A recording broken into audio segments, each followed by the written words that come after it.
Hello, hello, hello.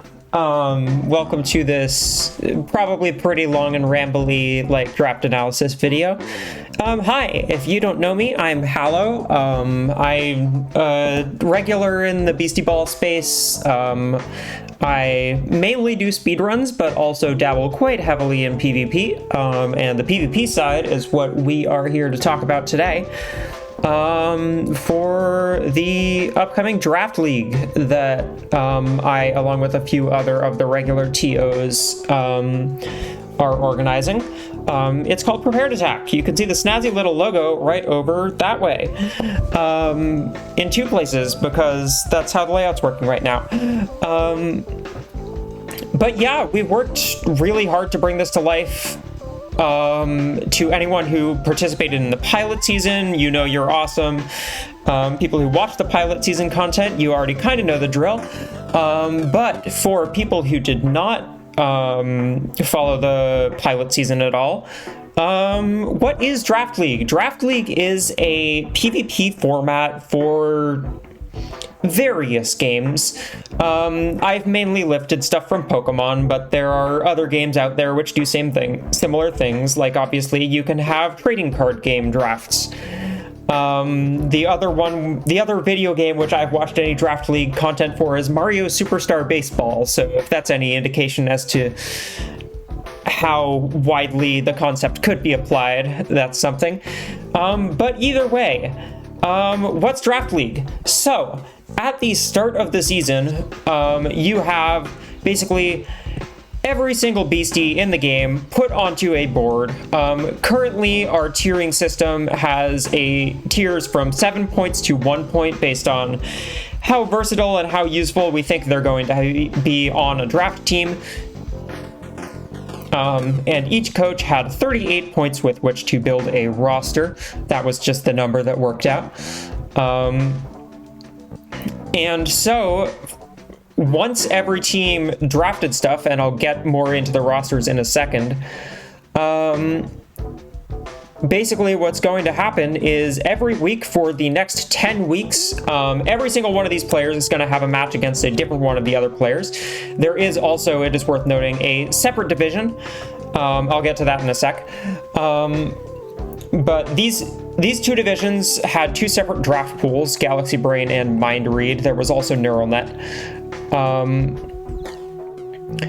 And we basically took turns drafting beasties in a snake style, meaning the first pick would go, and then second, third, fourth, fifth, sixth, seventh, eighth for the first round. And then in the second round, it goes from eighth back to first, so that everyone basically has the same average pick location in the draft.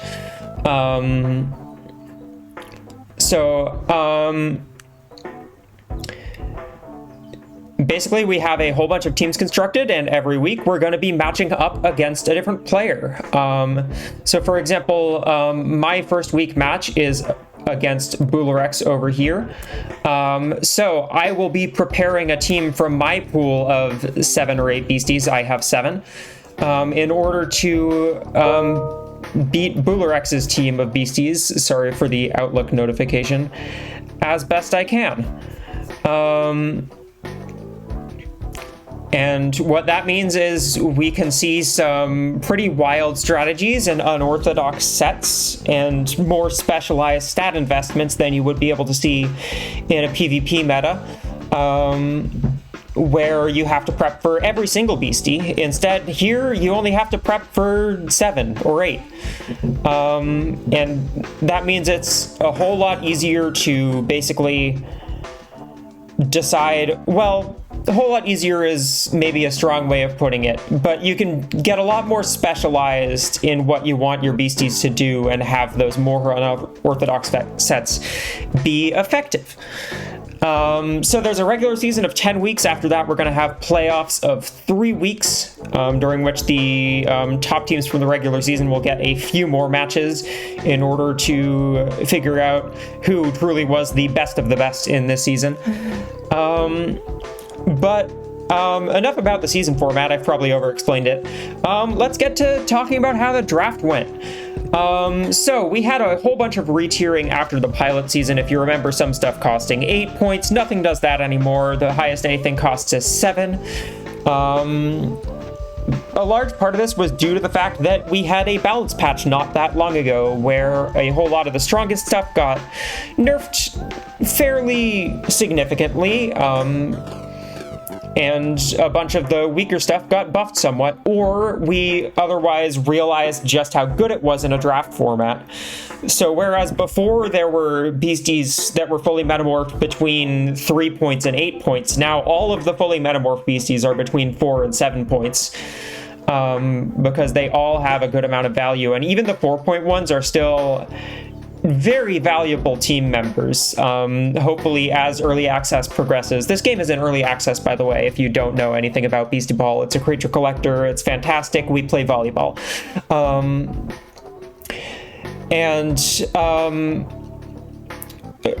Eventually, I foresee that we may not even need these kind of tiers, and we may just have a totally free draft where people can pick whatever they want. And anyway, so let's talk about the draft. We had 3 divisions, those being Galaxy Brain and Mind Read, which are 2 divisions which will have some matches against each other, and then a separate, slightly more casual Neural Net division where there are some duos and people who wanted to take it a little easier, just not prepping quite as hard every single week. If you want to watch an analysis of the Neural Net division draft, one of the players in that division, Puppin, did her own analysis, which I will link in the description of this video. I have not watched it yet, but I am very excited for its review of the draft. But anyway, so I'm in the Mind Read division. I had the 3rd pick. There are a lot of good beasties on this board. What I decided to do with my first pick after seeing Scaldra go to WW, who is a fantastic, if you know about Beastieball PvP, you've heard of Wacky Worms. Scaldra, he's a fantastic control player, loves Dread. Scaldra is fantastic for that. Saberwife picking Bro Slide-In, which has seen a huge glow up in the recent patch with the addition of a second trait for it and some more moves in Whoosh. Just fantastic pick. My pick here was actually Bandicraft. More on that later, but I decided I wanted to get a beastie. I was busy setting up the league, so I didn't have as much time to plan my own draft plan. And what that meant is I went for a beastie that could support basically whatever team style I wanted to go with, assuming it's within the offense umbrella, which is what I usually go with. And Bandicraft can do that with Demanding Set, which is the only volley in the game that can boost, or the only volley in the game that permanently boosts all 3 attacking types rather than just one of the attacking types, or giving a temporary jazzed boost. And I felt it would be a good jumping off point for my draft. After that, I'm not going to go over every single pick here. I'll go over teams at the end. But when it came back around to me, a lot of the other beasties that I was considering getting with Bandicraft were already taken. Things I was thinking about, Shloom and Goofster, who I will be facing in week 1, were 2 of my other top picks. I considered picking Shloom first round, like I did during the pilot season, but decided I wanted to go a little different with it, mix things up, not play the same style as I did last season. Goofster I was hoping to still be available, but Boolerex also snapped them up. Goofster, of course, a very fantastic pairing with Bandicraft because of its plucky trait, which means it can be immune to the stress that Demanding Set causes. And that would be, a massively good combination to have at my disposal. But since Goofster was taken, I decided to actually go with Noizard, another just fantastic supportive beastie. Clamor, still one of the most useful traits in the game, just the ability to come onto the field and redirect any attack to it. barring, you know, ways that would be prevented, such as dread. Just overall, a fantastic supportive beastie. Between Bandicraft and Noizard, I had a core of 2 supportive beasties that could support pretty much any offensive beastie I wanted them to, besides maybe like some spirit attackers. After that, when it came back around to me, I wasn't really sure what to pick in round 3. There were plenty of options. I did kind of want Tort Anchor, which Saberwolf ended up picking up. I'm never sure whether it's Saberwolf or Saberwolf. There is an I there. But either way, let me know if you're in the comments. Or I should just ask you in the Discord. Either way, wasn't really sure what to pick on the 3rd pick. I ended up going with Masquer here. Another beastie that can do support, but can also do some fantastic offense. Hitting 133 body power at fully invested is nothing to scoff at. Of course, with Juggle letting it boost itself up. And with the drum support from Noizard, it can be a very threatening attacker in addition to having a fantastic supporting move pool. It comes back around to me again. Nothing really gets sniped from me here. But I realize that despite having picked Bandicraft first, I have a really fantastic drum core going here and decide to round that out more with Crabberay. Another beastie with the groove trait, which boosts its body power, or boosts the power of its body moves while drum is active. And since I had 2, now 3 drum setters, it just seemed like a no-brainer to pick this thing up. It can do spirit attacks as well if I want it to. Masquerade can support that with Faith and Rally. Noizard can support that with Rally.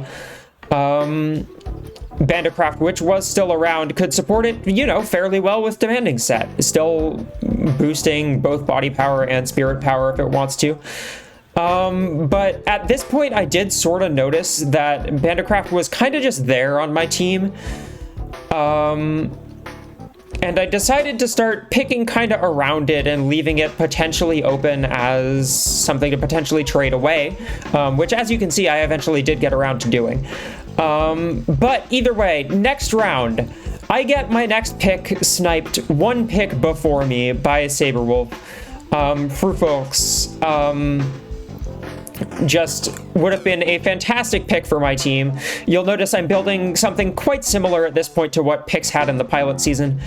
You'll notice our teams do share quite a few beasties. But they are one of the most prominent drum players in the scene, so I didn't really want to mess with their archetype when they've kind of done a very good job of perfecting it. Frufolks was one I was going for. Unfortunately, it got sniped right before me. What I wanted here was a Torch Passer, and something that could do a bit of healing support, potentially. Frufolks being able to do both of those, but also being able to be a threatening spirit attacker in its own right, especially with Protector.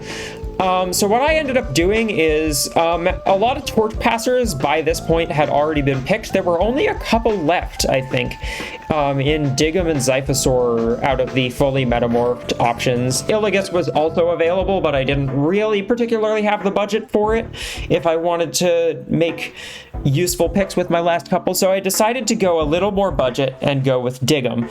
Digum is a really, deceptively good support, I think. It's more of a defensive support, with the friendship trait, three-quartering any attacks that come its allies' way, and having a lot of healing moves to be able to, shore up the stamina of its allies that are, sitting in the front row trying to deal a whole bunch of damage. It can switch in to prevent them from going down, or just sit on the field next to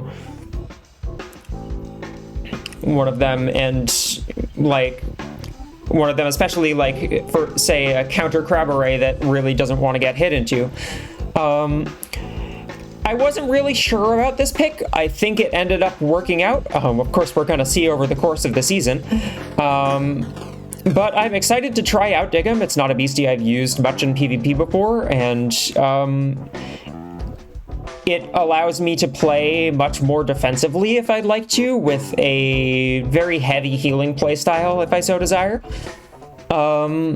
And yeah, having a torch passer, I think, is pretty dang important. You'll see almost everyone, I think, has at least one torch pass user on their team. Looking at Mind Read, we see Wacky Worms with Zyphosaur, we see Saberwolf with Fruitfolks, and I'm never sure if Circus can learn it. I think Circus can learn it as well. Zonk has Dugout and Lunaptera. Arctech has Illigus. Bularex has Schloom. Igor has Waddle and Bongus. And Bird, I think, might be the only person without one. I don't think Heliath gets it, but I always am a little confused as to what Heliath, Heliath, I'm never sure which moves it gets and which moves Lunapter gets. Either way, picking up a Torch Passer and another fantastic support. I kind of have an Oops All Supports vibe going, you'll notice, because I imagine this is Bandicraft still. Bandicraft, Noisart, Masquery, and Dig'em, all fantastic supports. Bandicraft, of course, can be an offensive beastie in its own right. Not the most threatening mind attacker out there, but with new Excited Pass and Zigzag and Roll Shot and Dump, it can put on some damage. So I'm still thinking about that. Bandicraft and Dig'em would be a pretty fantastic pair, or offensive Bandicraft specifically, Dig'em obviously also supporting the other attackers well. It comes back around to me again, and I have 9 points left, which is not the easiest to work with. There were a few things still available which I was considering. I was considering picking up the Armantis if Zonk didn't. But ultimately decided I need a little more mind attack, and also some better, while I do have a bunch of supportive beasties, I could use like a really defensive beastie, and also maybe a beastie that the opponent really just doesn't want to hit into. And I ended up going with Boldler here. Boldler's interesting. It's seen a bit of a rise in interest lately, simply because of the change to Dig. Now letting it heal off 15 HP when volleying away from itself. So it can come in, sponge a hit, click Dig, click Deep Breath, and get its HP basically back up to full again and activate Armored again, Armored of course being its trait. That means it takes significantly less damage when at full stamina. And I felt having that damage sponge would be nice. I have kind of this very supportive playstyle going and extremely bulky offense. But Boldler also can do offense with Stomp and Steadfast, meaning the opponent has a hard time getting it off the field. If it gets a bunch of Stomp boosts, it has fantastic defenses, so they're having a hard time actually taking it down. And with support from, say, Noisart and Masquery, I can start boosting it up to levels which they suddenly find it hard to deal with. Stomp, of course, being an attacking move which boosts the user's body power by 1 if it's used while Rhythm is up, and considering I have at this point 3 setters of Rhythm, it seemed like a great idea to have another Stomp user lying around. Armantis was another one that I considered, which does also get Stomped, but Zonk took it just before me. Fantastic pairing with their Varkabond. I'll get to that a bit more later. And then last coming back around to me, I picked Boldler first because I figured that was probably the more likely one to get picked by either Wacky Worms or Saberwolf. A lot of drafting is trying to think about, okay, what are the other players in my draft pool going to pick? And I figured they were more likely to take Boldler than Hydrolm, so I left Hydrolm to last. It is supported just really fantastically by a lot of my other stuff, especially Rumpus Masquery, any of the drum being able to support Restoration super well. Oops, I did not mean to move that. Let me just fix that formatting real quick. There we go. Just making it kind of a bit of an unkillable menace, and especially with it being able to click Cyclone, I kind of wanted something that had Cyclone and Patience, because nothing else on my team had either of those at that point, and being able to clear boosts off of your opponent is really super valuable in a game where offense can spiral out of control kind of quickly. So having that bit of control was nice, and I ended up, I guess, with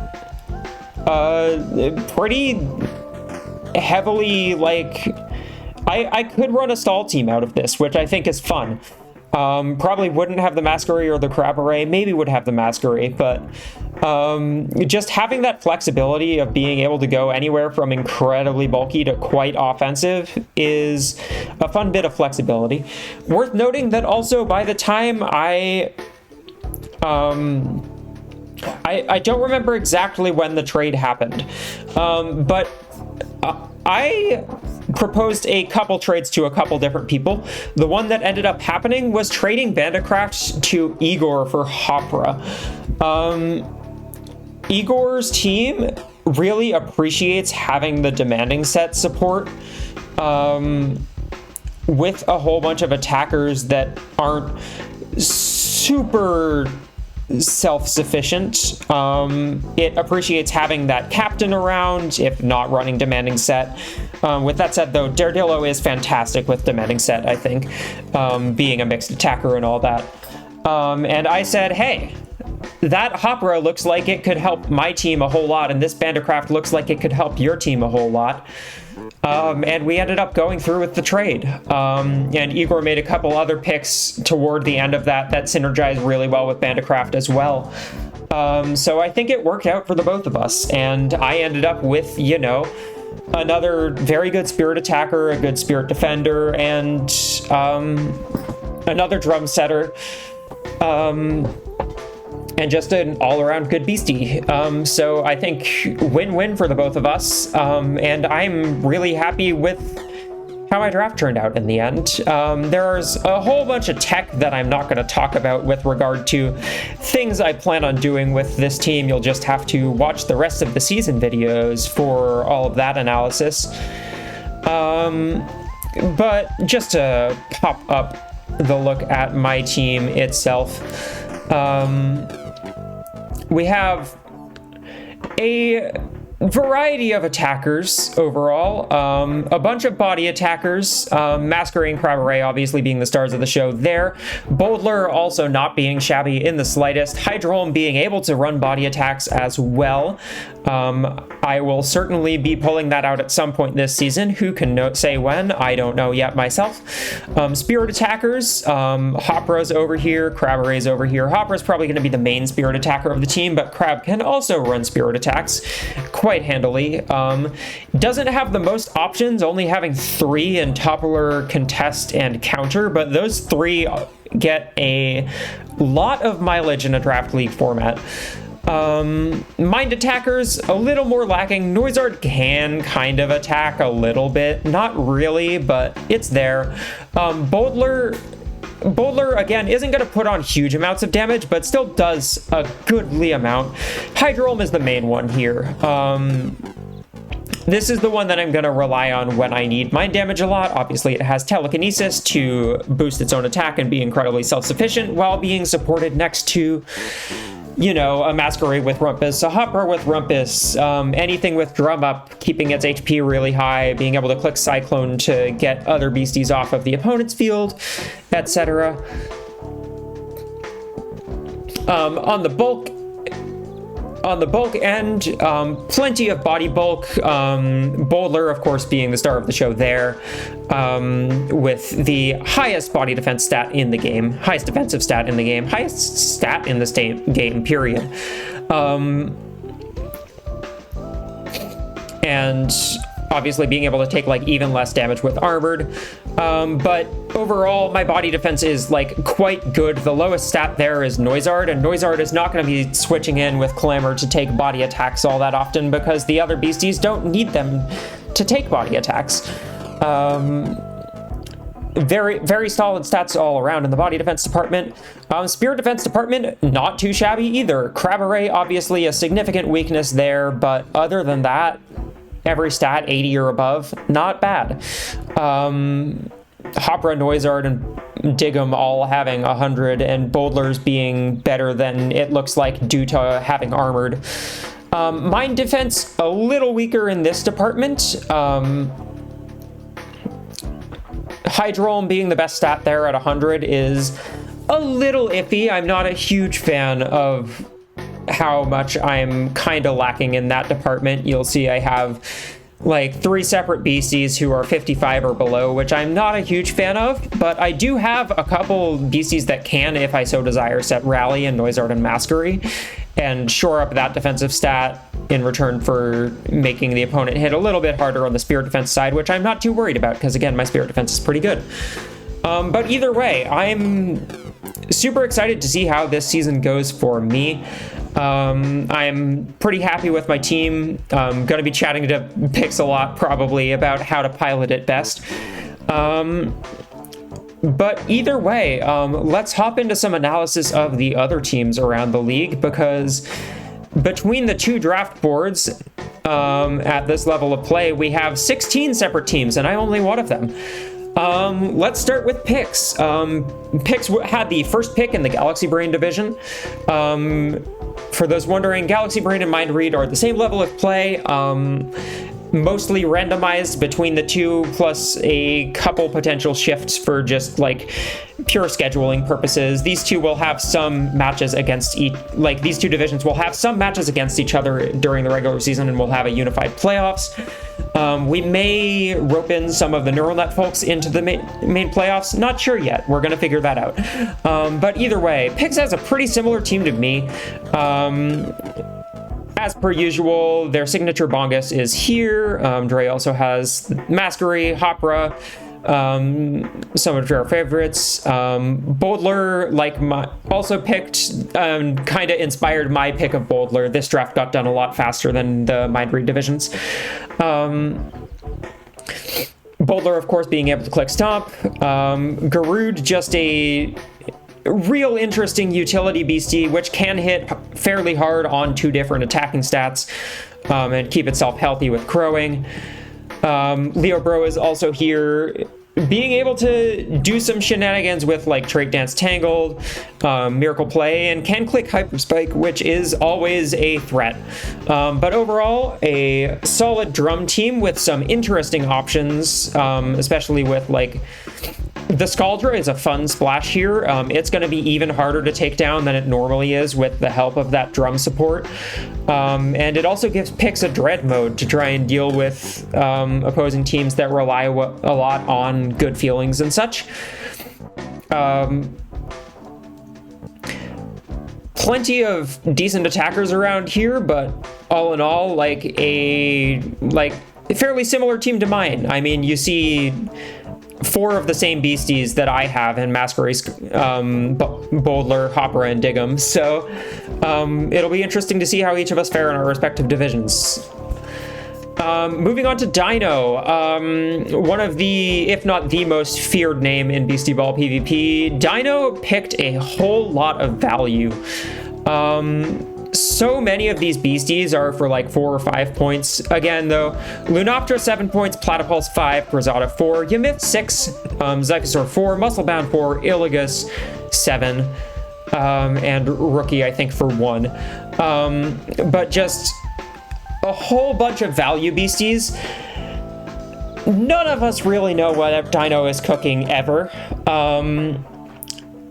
The comment, for those who aren't aware, that the developer of this game, Greg, and also like co-developer who's working on the balance a lot, Damien, their comment was basically, Dino sees the game entirely differently. Like, he's just on kind of another level with how he team builds.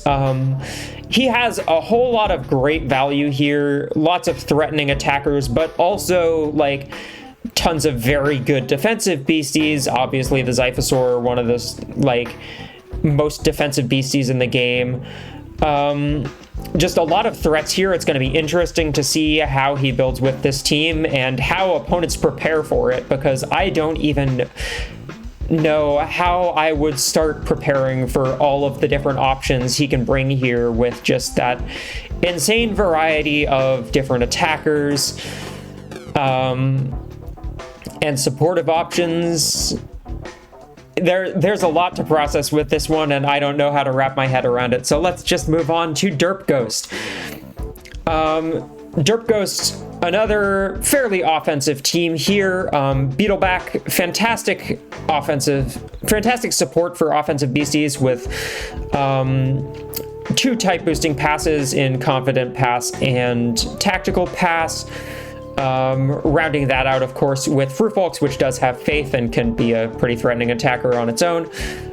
Captain, also just like a very good trait to have around on an offensive team, being able to use a basic volley as forward pass and run more supportive plays or more utility attacks.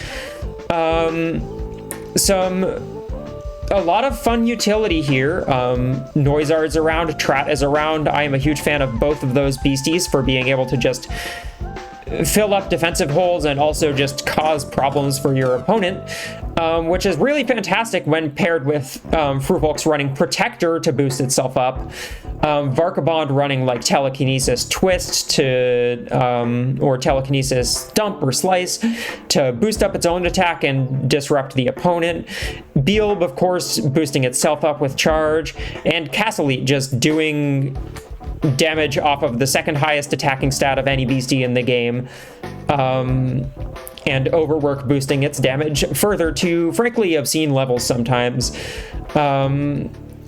Castlete being quite well supported here by the confident passes off of Beetleback, and I believe Beelb also gets it. So just a lot of threats on this team. Obviously very good defensive stats as well. A little bit lacking in the body defense department, but it does make up for that in Beetleback and Castlete. And when you have only one defense that you're relatively weak in, you can just shore that up in the team builder and invest into it. So yeah, you'll notice a theme here. Every team in this game is fairly terrifying. Let's move on to Reverie next. Reverie drafted like every Heatwave user known. Didn't get all of them, but got several of them. In Mudsley, Mystic, and Deluja, all 3 of those can run Heatwave. Mudsley obviously being a very strong one with the recent buff to Moist, meaning it actually heals when it's sweaty.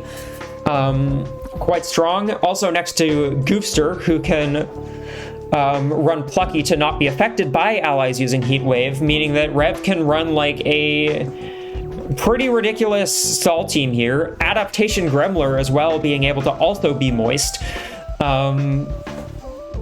Mystic, Deluja, fantastic defensive beasties, which can also put in the hurt on offense as well. Mystic, of course, having Nerve Strike. Mudsley having Nerve Strike. Deluja being able to click Hyper Spike if it so desires. And then, of course, Shloom is there. Only the most versatile offensive beastie in the game. Being able to hit hard off all 3 offensive types. Not a huge amount of support like I had last season in terms of being able to boost up all of those types, but still I'd be very scared of what Shloom can bring on any given week because you don't know what set it's bringing. It can run any field effect it wants, it can run any attacking type it wants, and you just have to kind of deal with that. Spreco is also here, and that's not one to be overlooked. With the recent buff to Cleanup, it actually removes boosts as well, so being able to tag in and then like click Torch Pass, get another beastie back in up to full, and just sort of reset the entire field, taking off all field effects, taking off all boosts, is fantastic, especially for a team that relies so heavily on something that isn't cleared in Heatwave. So yeah, this team is threatening. Rev here can run Dread as well. 3 Dread setters actually in Mystic, Shloom, and Gremler. Deluja within the clouds, obviously being able to survive Dread quite well. Gremler with Anticipation being able to also survive Dread quite well. Really interesting team here from Rev. Goofster, of course, being just a general sideways attacking threat. Yeah, scary team. Excited to see how they use it this season. I'm going to take a brief moment to take a sip of water.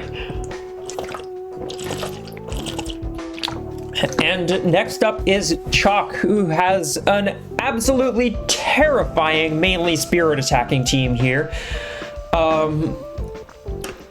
Picked Waddle first, which was a wild pick to see in the first round, but for 4 points, this thing is fantastic value. With Quick Tag and Quick Set, it can do a whole lot of repositioning of your team. Obviously with Shy, it can switch into front row attacks, which is super useful when you have things that want to sit in the front row and attack, like Zephyr, like Surgus, both of which are here. Can also click Faith to support those spirit attackers. Can do a bit of damage on its own. I don't think that's what it's usually going to be doing, but also just a good, like, Torch Pass support, which pairs fantastically with the, like, Watchtower Demolipede that's here. Chalk actually has 3 Torch Passers on this team that's just wild. Save some for the rest of us, especially when you have such, like, self-sufficient, self-healing beasties such as Supalero and Tordanker, which basically never takes hits. A very good, like, sustain team here that is also going to put the hurt on with offense. Considering Zephyr with Air Blast always being a threat, that thing has never not been a threat in PvP, especially when paired with, say, a Quick Set Waddle, being able to push it up to the front and give it jazzed in just one volley action. Next to a Demolipede, which is going to take all of those body attacks that the Zephyr otherwise wouldn't be able to, and can also, you know, now, like, help be an offensive support with Wall Breaker and also click sideways moves so that you have a hard time staying in the front row to take those air blasts, and then oops, the sideways move gotcha. Supalero, of course, also being a very strong beastie. Confident, not necessarily the strongest thing offensively, but can click high five into Demolipede, which is going to be, I think, a bit of an offensive threat on this team sometimes, especially with Wallbreaker around. But Forager Supalero is nigh unkillable. If you run Dig and just Dig and Quick Tag, you can have this thing in and out and just sponge 65 damage like it's nothing. And that, I think, is going to be very significant. Dugout, fantastic, both supportive and offensive beastie here. No heat wave support for it because all of that went to Rev, and Pix took Scaldra. But still definitely a force to be reckoned with. It can still activate its own grit with Torch Pass, can keep other beasties healthy and up with Chant. This team is going to be very hard to take down overall. Which is scary when it has, like, those beasties which can come in and sponge so much damage, but also beasties that could also tag in Zephyr and Surgus and suddenly do a whole lot of damage to your entire team, especially when supported with such faith users as Waddle and Tordanker here. Tordanker, of course, being a defensive powerhouse, but being able to do a whole lot of variety of things between clicking Faith, between clicking Volley with Captain, clicking Stomp with Shanty. Super fun team here. Excited to see how it plays. And I am not sure if I have to face it, but if I do, I will be scared prepping against it. Next up, we have Cog. Cog had a really fun first 2 picks in Conjar for pretty good budget at 5 points and Seekit at 4 points, which proved to be a threat on Pix's team in the pilot season. Blitzwift to move the entire team around. You may look at Seekit if you haven't played too much PvP and be like, what's that doing there? This thing can do so much damage with Hunter Soul Crusher that it is arguably, and many argue this, I'm not so sure, but arguably stronger than Crawler, which is a fully metamorphed beastie, which has been, you know, a little bit under the weather in terms of strength in the general PvP scene, but definitely thrives a bit more in draft. Either way, Seekit is the pre-morph of Voltoxin, has so many of the same tools available, just slightly less in the stats department. but still definitely a force to be reckoned with. And the fact that it can run Hunter, it means you have a very hard time switching into this thing. Blitzwift, a fairly potent body attacking threat, but also just able to reposition so easily to get in such threats on this team as Goliath, as Surveys. Just put them in the front row off of a quick tag and a free move, or put Charlie in the back row to support them and deal more damage. Just overall a threat. Loving the Smash character nickname theme here. These are all fantastic. Really good nicknames. But either way, yeah, Goliath, Surveys, Seekit, Blitzwift, all very big offensive threats when supported with Confident Pass off of Konjar, Confident Pass or Faith off of Charlie. Massive threats. Seekit, obviously the only real behind attacker here, doesn't have too much support, but with Telekinesis, it doesn't need all that much support. Apostle here, obviously not to be overlooked either, it's a mixed type attacker. Goliath can click Heat Wave with Determination next to a hardy Apostle, and I think that's going to be something to look out for. Gastic can also, if it ever comes, click Heat Wave. And Intangible is not something to be messed with, even if, you know, it has basically no Spirit Defense at all. It's still something that you're going to have to think about at least a little bit in prep. And yeah, another team, which it's like, dang, how would I prep for this? Everything is incredibly scary. And I think what is so fun about Beastieball PvP is just that, especially Draft League, is that both teams are going to be worrying, okay, how do I deal with this opposing team's threats? Is it going to be I'm overwhelming them with my own threats? Is it going to be am I handling things defensively? This team, I think, is definitely going to be handling things offensively most of the time, and that's going to make for some really exciting nail-biting matches. Next up, second to last in the Galaxy Brain division, we have Balamar with a whole bunch of threats. A whole lot of very expensive beasties here. All 5 of these top 5 beasties cost 6 points or more. Voltoxin, incredibly self-contained attacker. Debugly, incredibly self-contained attacker. Riplash, pretty well self-contained attacker. Bandicraft, fantastic support for any of the above, and also a good attacker in its own right. Brosliden, a very good self-contained attacker, supported really well by Bandicraft. Riplash also supported really well by Bandicraft. Voltoxin and Debugly also supported really well by Bandicraft. I'm not sure how we let them get away with this one, but this team is terrifying. Nothing on the spirit attacking side, so it's going to be a little easier to prep for in that regard, but Marifly can do basically anything Charlie can, aside from take hits well. Build It is also here, I think, mostly for fun, but it can be a second Bandicraft in a pinch, and its defensive stats for a Primorph are not all that awful. When you invest these, you could get it to a line of 75, 85, 75, which is not terrible. Like, that takes a hit from most things that aren't boosted to high heaven. So yeah, this team is terrifying. I don't think I need to say much more about it. It is offense as far as the eye can see. Very scary stuff. Lastly, in the Galaxy Brain division, we have King of Charge with his signature Squimmage Collidarn combo. These two together are a ridiculous nuisance, especially on serve, with Squimmage clicking Exert a lot of the time, next to Collidarn being able to click, obviously, Exert, Prepared Attack, plenty of options for Squimmage on serve. Collidarn here being able to support a Protean Squimmage, or even just another Squimmage with Faith and Tactical Pass. Squimmage being a 3-type attacker, it can run any of those 3 types fairly effectively and has very strong attacks coming off of all of those stats. So it's hard to know what it's going to bring week to week. Skull Copy, another dual type attacker that is also just a fantastic defensive tool. Fetch'em, dual type attacker, also a great defensive tool. And Watchtower, especially next to Squimmage, it can also click Faith. Could also support an offensive Collidarn with Blaze pretty well. And Albrax here causing a pain in everyone's side. I am surprised it took it this long to get drafted. Kind of one of the top 3 menaces definitely in PvP, and still is even after Tractor Beam got slightly nerfed.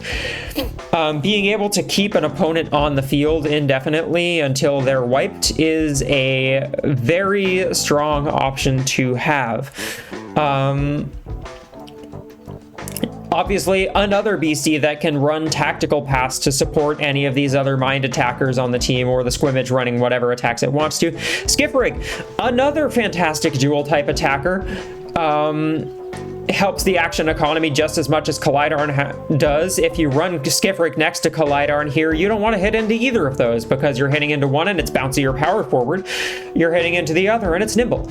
And just the support move economy is through the roof on King of Charge's team here. Not half bad defensively either. The Squidge and the Collidarn obviously are a little unassuming in the defensive department, but especially the Collidarn can run a whole lot of bulk if it's not running that many attacking moves. And everything else beyond that has a pretty fantastic defensive spread, and last but not least of which being Orgella, a menace in the PvP scene. Very notorious for sponging hits and getting itself back up to full. If you put it at like 50 HP or below, it just clicks Blaze and then clicks Sting, and you can't do anything about it, and now it's at +2 and full health and clicking Relentless into you, and you're taking a whole bunch of damage, and you can't take it out all that easily. So yeah, just this team is like, you don't want to hit anything. And that is always such an interesting team style to build with and against. Very excited to see what King of Charge brings to the table in Mind Read. So within each draft pool during the regular season, everyone is going to play each other once. In the Galaxy Brain and Mind Read divisions, Neural Net are going to play themselves and have a couple rematches. They're the people who wanted to take it just a little more casually.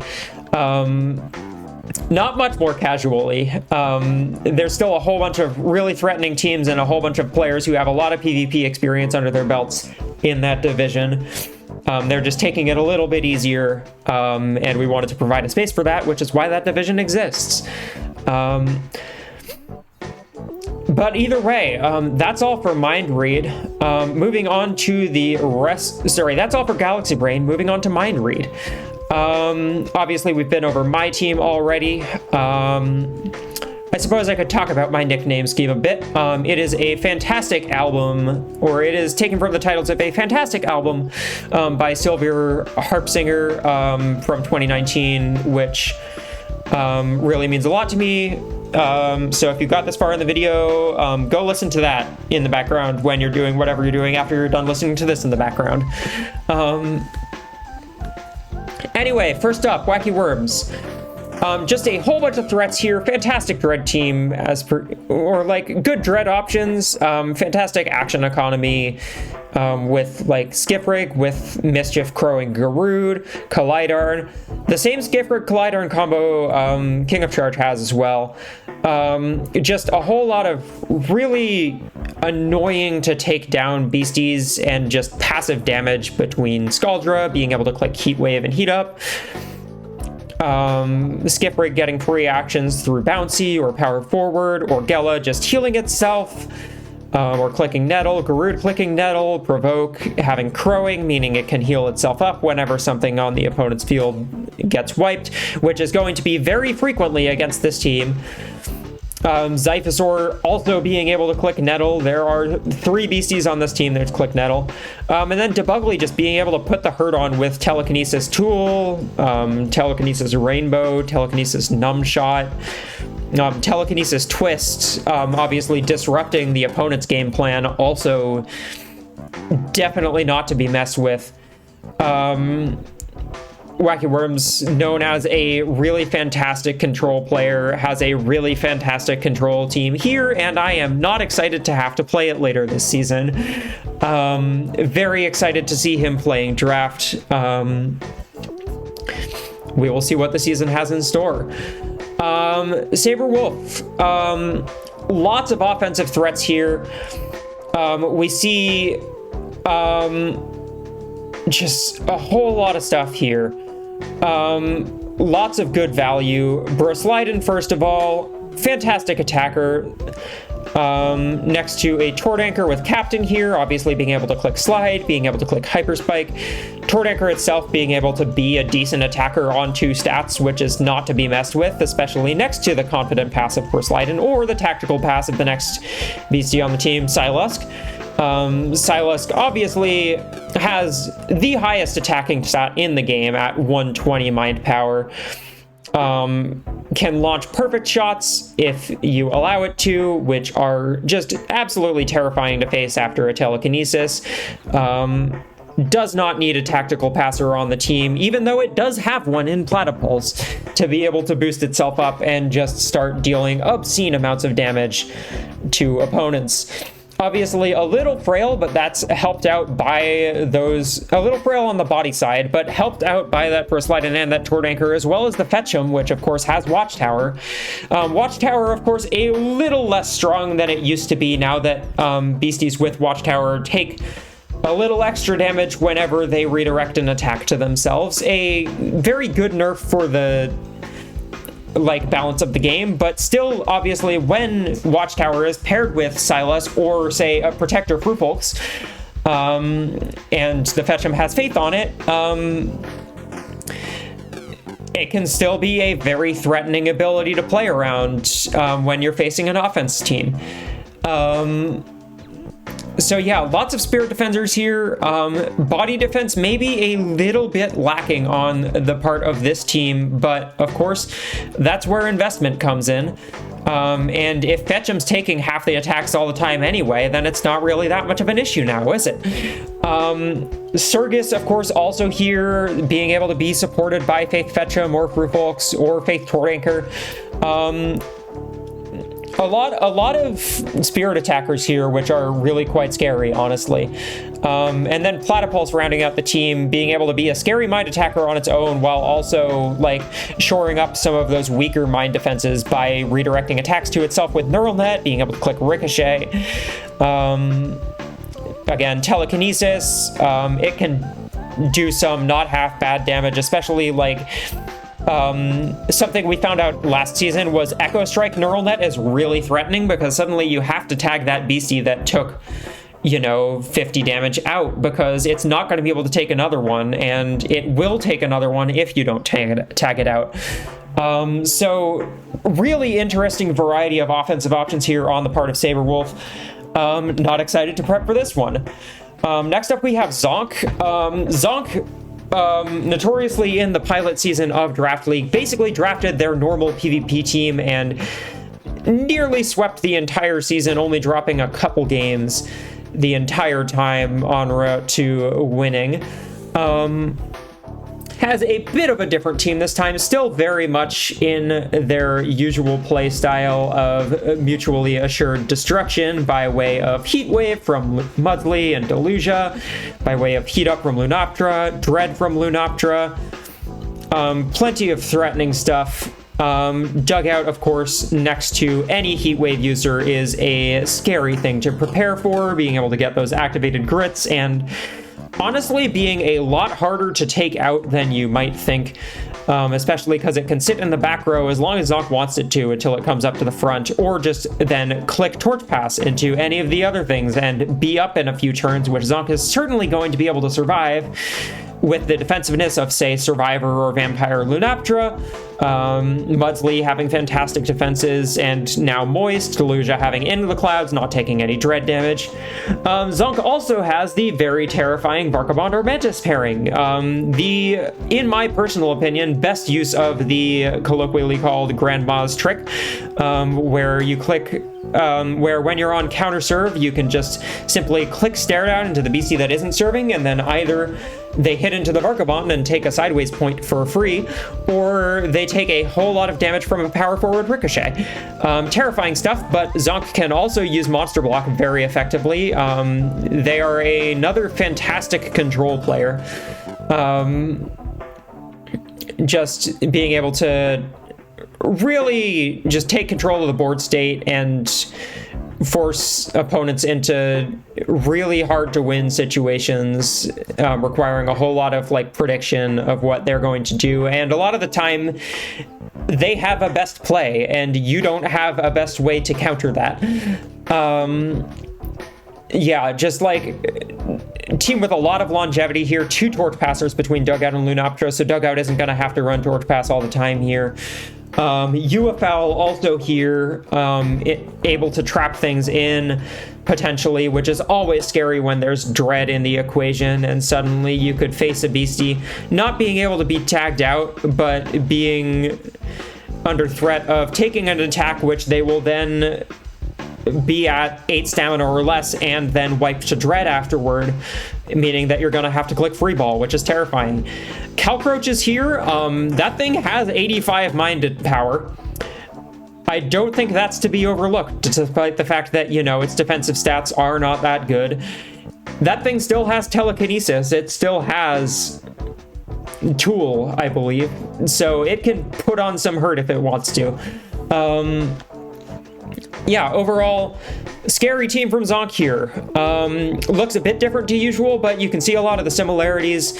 Again, still has the Heat Waiver, still has the really defensive beastie like the Scaldra that can click Patience and Delusia. Just great team from Zonk here, excited to play against it and probably get my butt kicked. Arctech, another just perennially very scary, terrifying name to see in PvP, has a kind of similar team here, honestly, to Balamar. Lots of really just extremely powerful beasties.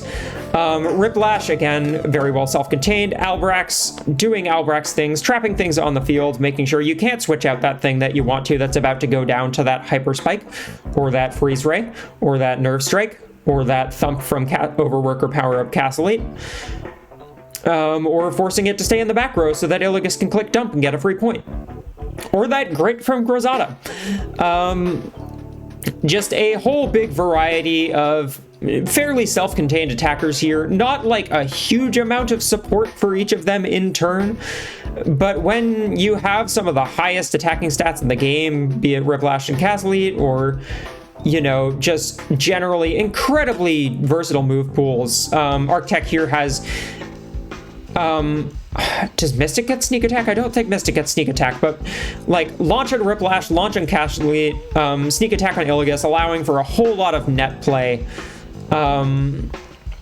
Obviously with block being buffed recently, a lot like very threatening, being able to take a lot less damage.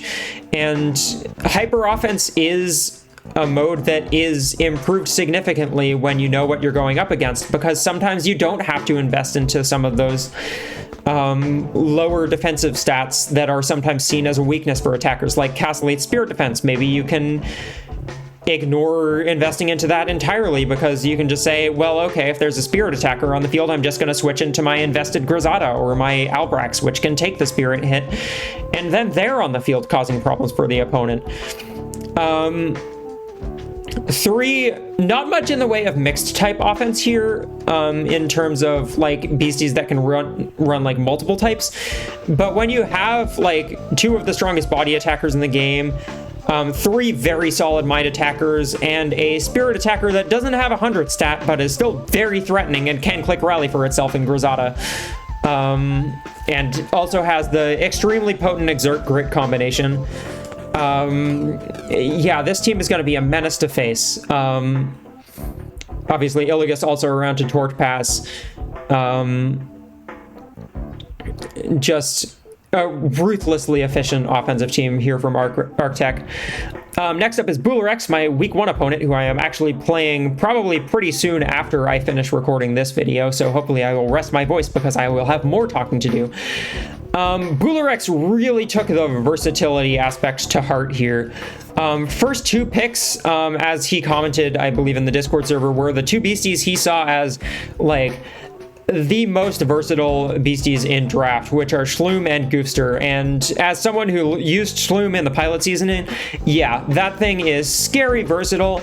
He has all three boosting passes here with Confident Pass off of both Conjar and Goofster and Cheerilee. Tactical Pass available from Voltoxin. Faith available from Cheerilee. Lots of good support from it. Obviously, nothing's going to be able to compare to the dual captains that I had for it in the pilot season, but having all three boosting passes next to a Shloom is terrifying, and it can run any field effect it wants, just allowing for a very versatile team here. Goofster being able to be an offensive threat off of two different attacking types. And all of this, of course, next to Cheerilee, who is possibly still the most threatening offensive support in the game. Cheerleader obviously boosting the damage of anything by a flat 10, as well as being able to click, say, Dispel Cheer, or a boosting pass, or, Set and Cheer. Any number of different things it can do alongside running, say, a reach shot to make you scared of moving out of the front row. Just absolutely terrifying. Voltoxin, obviously the best self-contained attacker in the game, with telekinesis, as I commented on earlier. Conjar, another fantastic support, being able to do a lot of the same things or some of the same things Cheerilee does, like Dispel, but with more of a disruptive focus, being able to click Provoke, being able to click Dreadful Mist. And of course, I haven't even talked about Zephyr, which, as I mentioned earlier, is just a threat. That thing does a lot of damage. Doesn't have any watchtower support or redirection support here, but still a force to be reckoned with. Its defensive stats are honestly not much to scoff at. A very solid base mind defense stat, a top 5 spirit defense stat, and a body defense stat that does hit 79 when fully invested, which is serviceable for sure. And next to a bunch of beasties that can take those body attacks better, it becomes even better. And you can build teams very specifically around supporting any beastie you want on your team here. And yeah, I have to face this. I have a team prep, so I'll talk more about that later, I suppose.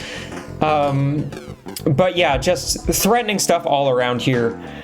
Couple more to go. Next up is Igor. Igor with another, kinda interesting, kinda sustained focus build here. Supalero and Waddle forming a real interesting core with a lot of quick tag pivoting available, which is real good for Daredillo, a fantastic mix type attacker, being able to hit hard both of body and spirit. Obviously very good with dive, but also can run those very strong spirit attacking moves here. And likes running roll reverse next to Supalero and Waddle here, which I think is super interesting. Bongus, another just fantastic support, sustain beastie. You're going to have a hard time breaking through the main core of Supalero, Waddle, Bongus, and Bandicraft, which I traded to him here. Bandy, obviously a threatening mind attacker in its own right. And all of this next to, the potent and versatile combination of both Squimmage and its extinct metamorph, Diabloceras, which can run a massive wealth of offensive moves, Squimmage being the more offensively minded of the two, but between Confident Pass off of Daredillo and Faith off of Waddle and Tactical Pass off of Bandicraft, even if it's running Mimicry, it has all of those passes available to it.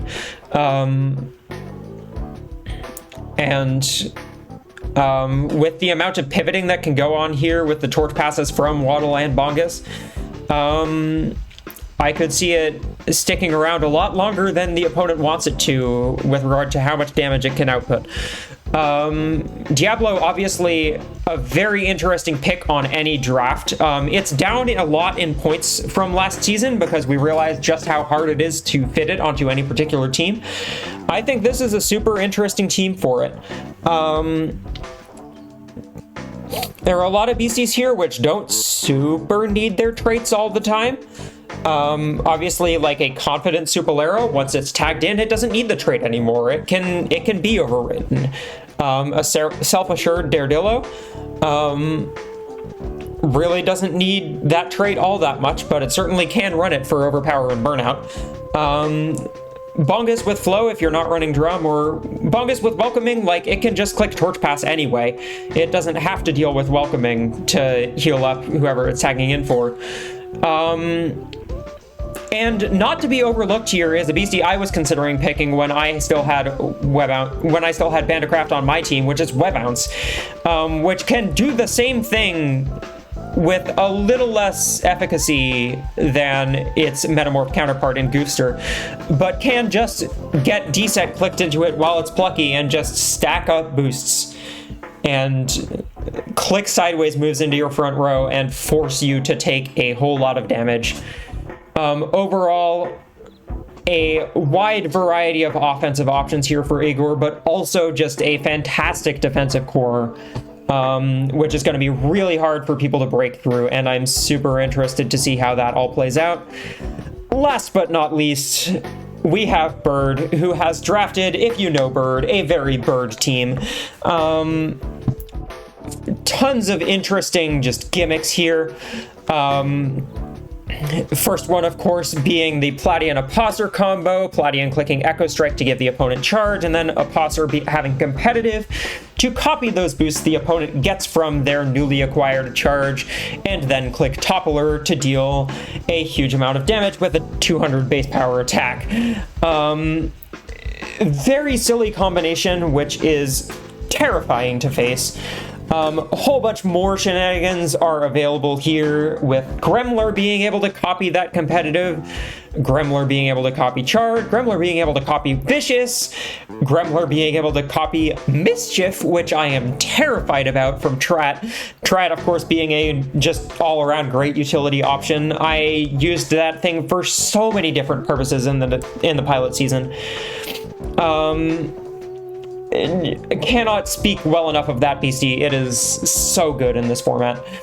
And a fantastic budget pick as well. Gremlar just having so many interesting things it can do. It can set Dread. Plumask can also set Dread, but can also just be supported off of Gremlar's Dread. Adaptation Stagecraft. Suddenly you can't one-shot either of the opponent's beasties. That's incredibly significant. Despite the fact that they don't have all the best defensive stats, suddenly they can't take more than 66 damage. And you just have to sort of deal with that. And then what's more, there's a rally mode, because what more did this team need after all of those just ridiculous gimmicks, which are hard to prepare for? We have Plumask and Goliath, two very strong rally beasties, one of which can hit on the mind side of rally, which is all with Ego Blast, which is always quite terrifying. Fairly similar defensive lines, so maybe a little bit easier to prep for in that regard, but either way, like, you are going to be taking a lot of damage from these beasties if they set rally up. Which you do not ideally want to be doing, but too bad for you. Goliath, of course, also being able to click Heatwave if it wants, which is a good pairing next to a Posser, who doesn't mind it all that much thanks to Hardy. Good pairing thanks next to Gremlar with Adaptation again, because it can activate 2 Determinations for the price of 1. Good pairing next to Musclebound, so it can activate Grit. Plumask also gets Grit. Something you kind of forget once in a while, but Plumask also gets Grit. And has a fantastic Spirit attacking stat and, you know, can set Rally. And Stirring makes it very hard to block if you want to run Stirring, which Bird, I think, definitely will at some point this season, because with all the other nonsense that is going on this team, you're going to want to bring some disruption. You're going to want to bring Provoke, and suddenly now if you click Provoke into the Plumask, suddenly both of your beasties are also provoked, which is a bit of a problem.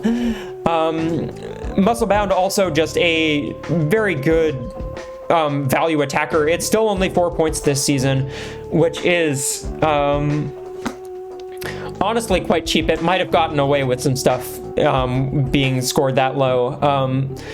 Obviously, its mind defense leaves a bit to be desired, but between Juggle and just being able to run so many different, like, utility attacks, between, like, Spitball, between Grit, roll shot, which has seen a huge uptick in usage in this latest patch because of the double block and block changes and such.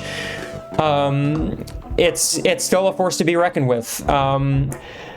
You do not know what bird is going to pull on you when you pull up to the builder. They are the only one who took a game off of Zonk in the regular season, in the pilot season of Draft League, and they have even more shenanigans this season, and I am terrified to have to decide what I think they're bringing when I face them later on. And that about wraps us up for the team analysis. I'm going to be making content for Draft League all season. Very excited, as per usual, to be doing so. I'll be recording my match with Boolerex later today, so you'll be seeing that pretty soon. I'll have 10 weeks of content for you. If I make playoffs, I'll have 3 more weeks, or I'll have other weeks. I might do some, weekly recaps. Other people might do some weekly recaps. Again, there's a whole analysis of the other division, Neural Net, that Puppin did, and I know that Pup is going to be doing a whole bunch more videos on Draft League. I know a bunch of other people are gonna try sharing their replays this season. Overall, it's a very exciting time to be a Beastieball PvP enthusiast with all of this going, so I hope you all are just as excited as I am. If you stuck out this long, thank you so much for watching. Consider giving me a like and subscribing, because it helps, and also I have a whole bunch more Draft League content on the way, which isn't just going to be me talking. There will be actual gameplay, which, as we all know, is the reason why we are here. So yeah, consider subscribing. Other than that, hope you've had a good day so far, and have a good rest of your time zone, whatever time zone that may be. Peace.